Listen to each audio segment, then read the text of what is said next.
Руководителю администрации главы Республики Коми Порядину Михаилу Юрьевичу.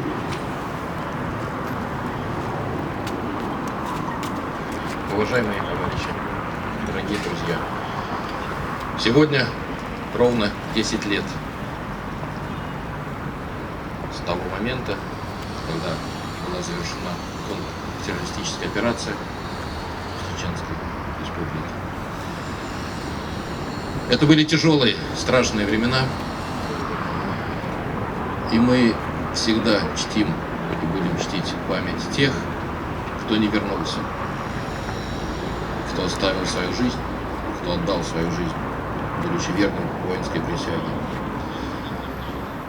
Мы всегда будем скорбить, и память о героях будет в наших сердцах. В нашей стране выпадает нелегкая участь. Наши ребята, наши бойцы, наши воины участвуют в горячих точках. Мы всегда будем помнить наших героев-афганцев, тех, кто отдал жизнь, и тех, кто воевал в Афганистане.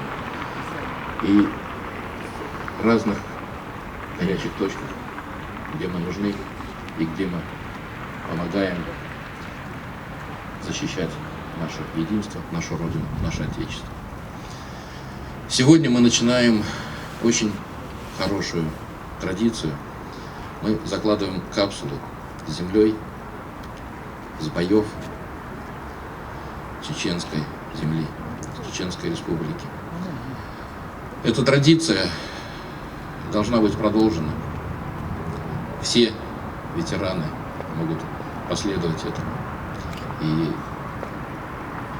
то, что мы помним эти времена, помним эти тяжелые годы, делает нас непобедимыми. Хотелось бы почтить память всех погибших. Мы всегда будем скорбить о них. Низкий поклон, дорогие ветераны, те, кто защищал честь, достоинство, целостность нашей страны.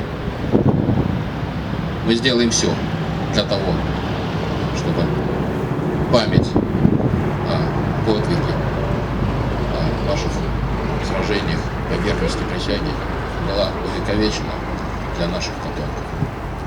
Спасибо.